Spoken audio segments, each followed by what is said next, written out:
Você já pensou em como será o seu funeral? Você gostaria de gravar um vídeo para o seu funeral, para que os seus amigos assistissem depois que você partisse? O que você diria? Quais seriam as orientações que você daria?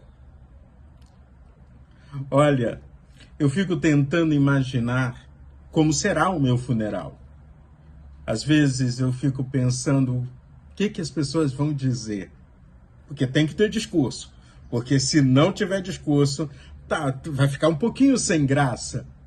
Mas eu não quero que as pessoas fiquem chorando. Pelo contrário, eu quero que as pessoas entendam que estamos aqui de passagem. E eu já fiz a escolha, já comprei o passaporte, vou morar eternamente na glória com o meu Jesus. E você? Nós estamos na Caminhada Bíblica 2025 e hoje chegamos ao capítulo de número 50 do livro de Gênesis. Gênesis, o Deus que cria, que promete e que cumpre as suas promessas. Mas a história não acaba aqui. Tem muita história no relacionamento com Deus ainda pela frente. E aí, quando eu olho para a vida de Jacó. Melhor, eu tenho que começar com Abraão. Abraão recebe de Deus uma promessa. Abraão confia, Abraão obedece. A ordem de Deus para Abraão foi: sai da tua terra, do meio dos seus parentes, porque eu tenho algo grandioso para fazer na sua vida. Abraão tinha em torno de uns 70 anos de idade. Poderia dizer assim: Deus, eu não quero nada grande, eu só quero uma vida tranquila, e estou aposentado, eu tenho os meus rendimentos, eu sou uma pessoa rica, para que eu vou entrar numa aventura contigo, Deus? Mas Abraão obedece. No capítulo 12 do livro de Gênesis, e eu vou repetir isso sempre: em ti serão benditas todas as famílias da terra. Seja uma bênção. E Abraão obedece ao Senhor, Abraão manifesta graça diante de Deus, recebe bênçãos sobre bênçãos. Abraão não tinha filho e Deus promete: você vai ser pai de uma grande nação. Sara vivia a dor da esterilidade, não podia ter filhos. Ela ficava olhando, ela tentava consertar as coisas com as suas próprias mãos. Mas Deus repete: vocês serão pais de uma grande nação. Nasce Isaac. A promessa é reafirmada. De Isaac temos Esaú e Jacó, e a promessa do Senhor vem para Jacó. E agora Jacó está perdido, está morrendo. Jacó está morrendo. E aí, acabou a história? Não, não acabou. Porque as promessas do Senhor são reafirmadas à descendência de Jacó. Sejam bênçãos, sejam frutíferos, sejam uma grande nação. Estão no Egito, mas não abriram mão da identidade. Estão no Egito, mas não abriram mão da filiação de Deus. Não abriram mão das promessas do Senhor. O capítulo 49 termina dizendo que Jacó, então, depois de abençoar os seus filhos, diz: quando Jacó acabou de dar essas ordens a seus filhos, recolheu os pés na cama, expirou e foi reunido com o seu povo. Olha que promessa linda, que promessa maravilhosa do Senhor. E aí, então, no capítulo 50, vamos ver primeiro José chorando muito. E aí, nesse capítulo de número 50, a gente está aprendendo sobre o luto, sobre dignidade, sobre promessas do Senhor. E a promessa do Senhor na vida de Jacó ultrapassa a sua morte, a sua fé, a sua esperança. Ele é levado, o seu corpo é levado de volta para Canaã. Da sua descendência vem o Messias, que é Jesus Cristo, Senhor e Salvador. Israel, que era uma pessoa, se transforma numa grande nação.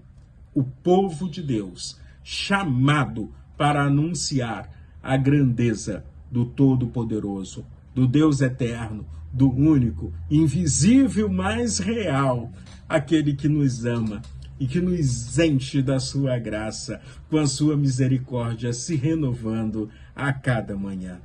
Jacó planejou o seu funeral, mas o funeral ele não imaginava como seria esse funeral.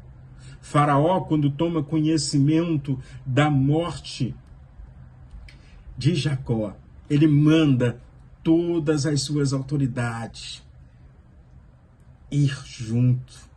Eu fico tentando imaginar aquela procissão das autoridades de Faraó, das autoridades do Egito, reconhecendo o servo de Deus, reconhecendo o poder do Deus eterno, manifestando que aquele homem estava morrendo, mas o seu legado, a sua geração, estava construindo algo novo, extremamente divino.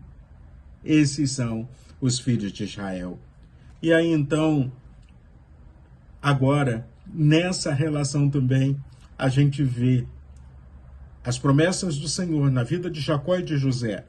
Mas com a morte de Jacó, os irmãos de José ficam todos assim angustiados. O que a gente vai fazer agora? Afinal de contas, imagina se José quiser se vingar. De que maneira vai ficar a vida da gente? E aí, quando eles chegam diante de José, José primeiro chora. Chora porque os seus irmãos ainda não tinham entendido o valor, a grandeza, o preço do perdão. E mais uma vez, José vira para os seus irmãos e diz algo que é algo tremendo. Gênesis capítulo 50, no versículo 20, eu vejo José repetindo com os seus irmãos, a partir do verso 19, Gênesis 50 diz assim: José respondeu, não tenham medo, será que eu estou no lugar de Deus? Vocês, na verdade, planejaram um mal contra mim, porém Deus o tornou em bem para fazer como estão vendo agora, que se conserve a vida de muita gente. Portanto, não tenham medo, eu sustentarei vocês e os seus filhos. E assim José consolou os seus irmãos e falou ao coração deles.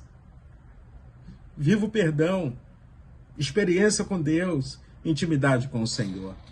E aí, o que nós aprendemos? Deus é soberano.